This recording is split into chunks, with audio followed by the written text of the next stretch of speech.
আমার একটা ছোট ভাই ছিল। সে ক্লাস ষষ্ঠ শ্রেণীতে পড়ে। সে আমাকে প্রায় বলতো, আপু আমি তোমাকে বিয়ে করতে চাই। তার মুখে এসব কথা শুনে আমি বলেছিলাম এ হয় না।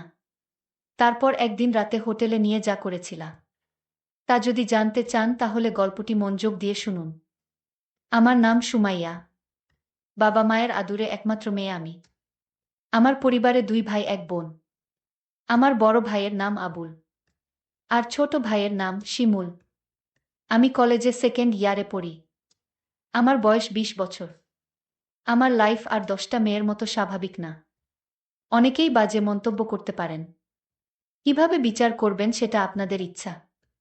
আমি কলেজের ফার্স্ট ইয়ারে পড়ি। আমার ছোট ভাই শিমুল মাত্র ক্লাস ষষ্ঠ শ্রেণীতে পড়ে। শিমুলকে আমি ছোটবেলা থেকে অনেক স্নেহ করতাম। শিমুলকে আমি বোকা ভাবতাম, কারণ ও সব সময় বোকা হয়ে থাকত। আমরা দুইজন একই রুমে থাকি। শিমুল ভূতের গল্প পছন্দ করে। শিমুল যখন ছোট ছিল তখন আমি ওকে ভূতের গল্প পড়ে শোনাতাম। শিমুল ভূত এবং ভূতের গল্প ভয় পায়। শিমুলকে যখন ভূতের গল্প শোনাতাম তখন গল্প শুনে ভীষণ ভয় পেত, কিন্তু তারপরেও গল্পগুলো শুনত। কলেজে উঠার পর আমার মনটা সবসময় অস্থির হয়ে থাকত। কলেজের ছেলেগুলো সবসময় আমার পেছনে লেগে থাকত। আমি কাউকে পাত্তা দিতাম না, কারণ আগে মনে করতাম আমার পরিবারের সবাই খুব সম্মানিত। আমার উচিত আমার পরিবারের সম্মানটা ধরে রাখা। একদিন শিমুল কোনো এক ভূতের ছবি দেখে মোবাইলে। মুভি দেখে ও ভীষণ ভয় পায়। এতটা ভয় পায় যে নিজের বিছানায় একা ঘুমাতে ভয় পাচ্ছিল। শিমুল আমার কাছে এসে রিকোয়েস্ট করে যাতে আমি ওর সাথে গিয়ে ঘুমাই। আমি প্রথমে ওকে নিয়ে খুব হাসাহাসি করি, কিন্তু আমি দেখি ও সত্যিই ভয় পেয়েছে। কিছুতেই একা ঘুমাতে যাবে না। কিছু উপায় না পেয়ে আমি ওর সাথে শুতে গেলাম। আমার উদ্দেশ্য ছিল এই যে শিমুল ঘুমিয়ে পড়লে আমি নিজের বিছানায় ফিরে আসব। অনেকক্ষণ হয়ে গেলে আমি ভাবলাম শিমুল ঘুমিয়ে পড়েছে। নিঃশব্দে ওর বিছানায় ছেড়ে নিজের বিছানায় চলে এলাম। কিছুক্ষণ পর শিমুল ঘুম থেকে উঠে বসে। আমি দৌড়ে নিজের বিছানায় ছেড়ে ওর কাছে গেলাম। ও ভয়ে চিৎকার করছে। আমি শিমুলকে বললাম, কি হয়েছে তোর? শিমুল বলল, আপু তুমি আমাকে রেখে অন্য রুমে চলে গেলে কেন? আমি একা একা থাকতে ভয় পাই। তাছাড়া আমি ভূতকে বেশি ভয় পাই। ও কান্না করা শুরু করছে। আমি শিমুলকে সান্ত্বনা দিয়ে বললাম, লক্ষ্মী ভাই আমার, তুই আর কাঁদিস না। আমি কথা দিলাম কাল থেকে তুই আমার রুমে একসাথে ঘুমাবি। সত্যি বলছো আপু, কাল থেকে আমি তোমার রুমে ঘুমাবো? হ্যাঁ সত্যি বলছি। আমার ভাই একা একা রুমে ভয় পেয়ে কষ্ট পাবে এটা আমি চাই না। আমি বুঝতে পারলাম ও ভীষণ ভয় পেয়ে আছে। আমি কোনো উপায় দেখলাম না। শিমুলের পাশে শুয়ে পড়লাম। শিমুল কিছুক্ষণ পরে ও চিৎকার মেরে উঠল। আমি বললাম, কি হয়েছে শিমুল? শিমুল বলল, আপু আমি ভূতের স্বপ্ন দেখেছি। শিমুল তখন ভয় পেয়ে গেল। আমি বললাম, আমি তো তোর পাশে আছি। শিমুলকে আমি যতখানি বোকা ভেবেছিলাম আসলে সে ততখানি বোকা না। এখন থেকে প্রতি রাতে শিমুল আমার রুমে ঘুমায়। একদিন রাতে শিমুল আমাকে এমন একটা কথা বলল যা শোনার পর আমার দম বন্ধ হয়ে আসছিল। ও আমাকে বলল, আপু তুমি অনেক সুন্দর। আপু আমি তোমাকে বিয়ে করতে চাই। আমি বললাম, বোকা তুই এসব কি বলছিস? আমরা বিয়ে করতে পারবো না। কেন আমরা বিয়ে করতে পারবো না? আমি বললাম, কারণ আমরা ভাই বোন। শিমুল জিজ্ঞাসা করল, ভাই বোন হলে কেন বিয়ে করতে পারবে না? আমি বললাম, যাদের মাঝে রক্তের সম্পর্ক আছে তারা একে অপরকে বিয়ে করতে পারে না। ধর্মে নিষেধ আছে, না মানলে পাপ হয়। শিমুল বলল, নবী আদমের যুগে তো তারা বিয়ে করেছিল। শিমুলের কথা শুনে চমকে উঠি। শিমুলকে জিজ্ঞাসা করি কে ওকে বলেছে এসব। শিমুল বলল, ওকে কেউ বলেনি। ও নিজে অন্য একজনের কাছ থেকে জেনেছে। শিমুল আমায় বলল, আপু যদি বিয়ে করতে না পারো তাহলে আমি তোমার কাছে একটা কিছু চাইব। আমি বলেছিলাম, কি চাইবি বল। আমার কাছে থাকলে অবশ্যই তোকে দিব। শিমুল বলল, আপু আছে তোমার কাছে, তুমি প্রমিস করো দিবে। আর যদি তোমার কাছে না থাকে তাহলে আমার কোনো আপত্তি নাই। আপু আরও একটি কথা বলতে চাই তোমায়, তুমি কি জানো? আবুল ভাই প্রতিদিন রাতে মায়ের ঘরে যায় এবং কি করে তা কি তুমি জানো? আমি শিমুলের প্রতিটা কথা শুনে আমার বিরক্তবোধ লাগছে। আমি শিমুলকে বললাম, আবুল প্রতিদিন রাতে মায়ের ঘরে গিয়ে কি করে বলতো? তখন ও যা বলল, আপু বাবা মায়ের সাথে যা করে দাদাও তা করে। আমি বললাম, তুই কিভাবে দেখলি? আমি আপুকে বললাম, তোমার বিশ্বাস হচ্ছে না। আমি ওর কথা বিশ্বাস করতে পারছি না। কারণ ও ছোট। আমার সাথে কখনো মিথ্যা বলেনি। কিন্তু নিজের চোখে না দেখলে বিশ্বাস করা যাচ্ছে না। আজ বাবা বাড়ি নেই। শিমুলকে বললাম, আজ বাবা বাড়ি নেই, আজও আবুল দাদা মায়ের ঘরে গিয়েছে কিনা। শিমুল বলল, ও আবুল দাদাকে মার ঘরে ঢুকতে দেখেছে। আমি সিদ্ধান্ত নিলাম আবুল মায়ের ঘরে গিয়ে কি করে তার রহস্য জানতে হবে। আবুলকে নিয়ে মায়ের ঘরের সামনে গেলাম। মায়ের ঘরের দরজা ভেতর থেকে লক করা। আমি কি জানালার দিয়ে চোখ রাখলাম। এ দৃশ্য দেখার পর শিমুলের কথা শতভাগ বিশ্বাস করলাম। শিমুল আমাকে বলল, মা আর দাদা এই ঘরে কি করে আপু? আপু তখন রাগান্বিত হয়ে বলল, কি করে সেটা আমার মুখ দিয়ে বলতে হবে নাকি? তুই দেখিসনি?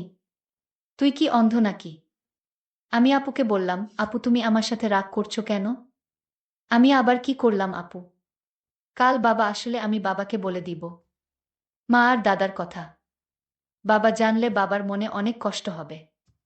আমাদের সুন্দর পরিবারটা নষ্ট হয়ে যাবে। আমাকে এই পরিবার বাঁচাতে হবে।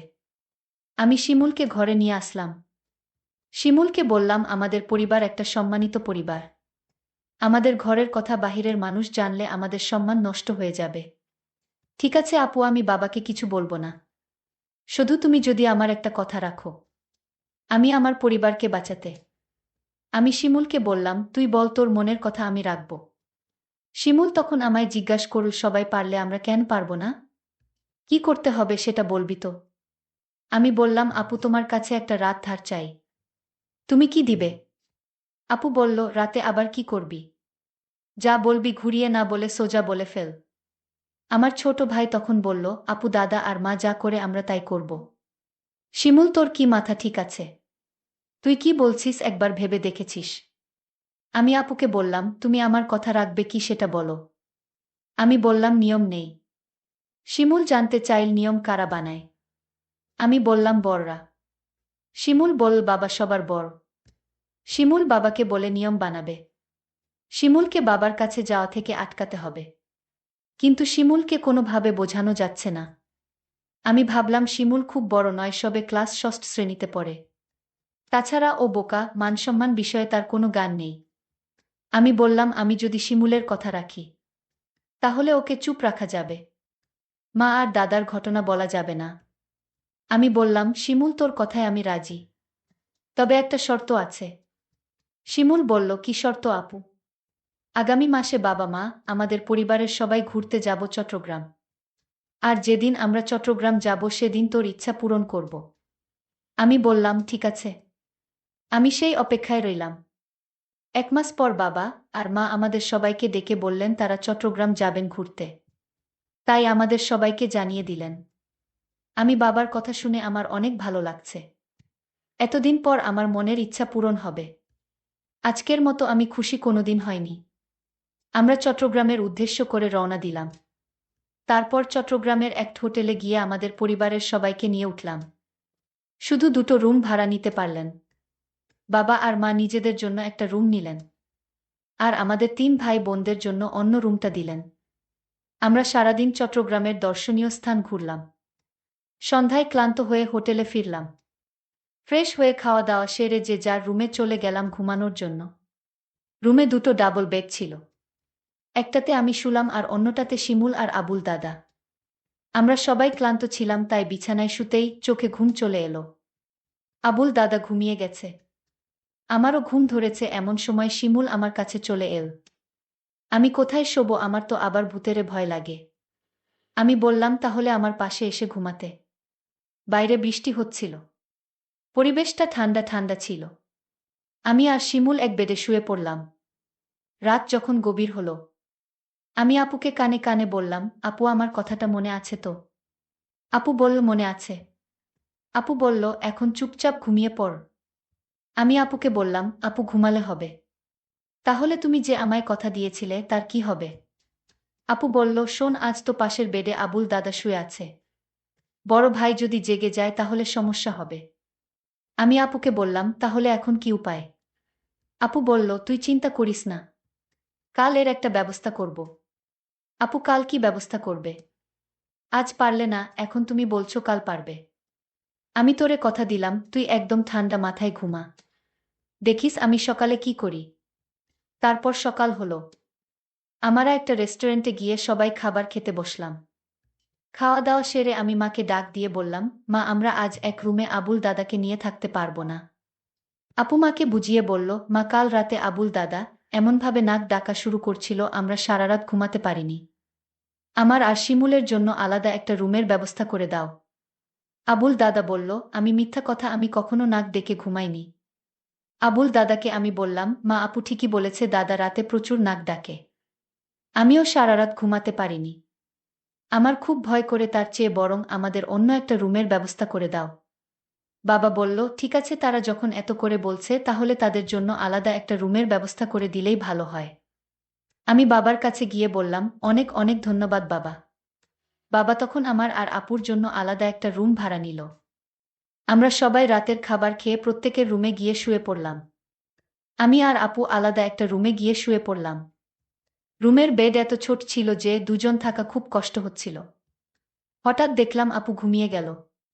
আমি আপুকে ডাক দিয়ে বললাম, এই আপু তুমি ঘুমিয়ে গেলে। আমি আপুকে জোরে জোরে ডাকতে লাগলাম। আপু আমার কথা শুনছে না। আমি রাগান্বিত হয়ে আপুকে বললাম, আপু তুমি উঠছো না কেন? কিছুতেই আপু আমার কথা শুনছে না।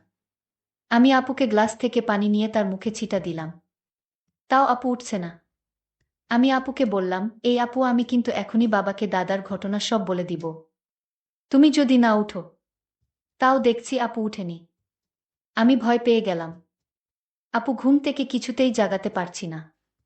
আমি আর কোনো উপায় না পেয়ে বাবাকে ডাক দিয়ে বললাম, বাবা আপুকে এই যে ডাকছি, আপু তো ঘুম থেকে উঠছে না।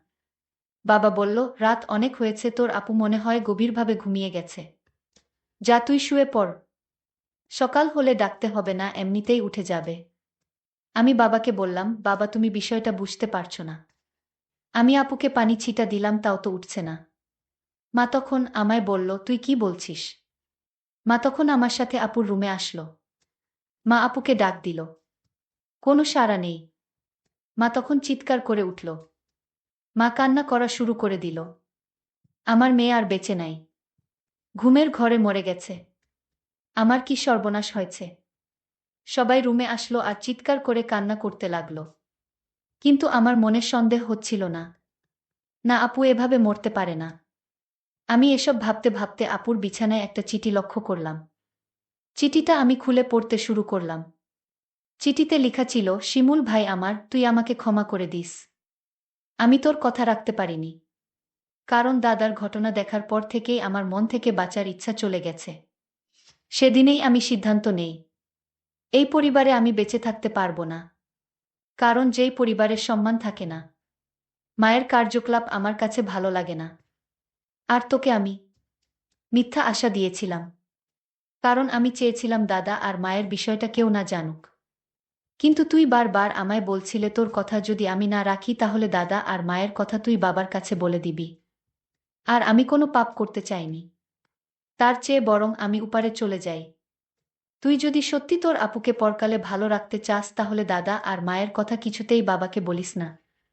আমি আপুর চিঠির লেখা পড়ে আমি চিৎকার করে কান্না করছি আর বলছি, আপু তুমি একবার উঠে আসো, আমি আর কোনোদিন তোমাকে কিছু বলবো না। তাও তুমি উঠে আও। কিন্তু মানুষ মরে গেলে কি আর জীবিত হয়? প্রিয় বন্ধুরা, আজকের গল্পটি কেমন লাগলো তা কমেন্ট করে জানাবেন। ধন্যবাদ।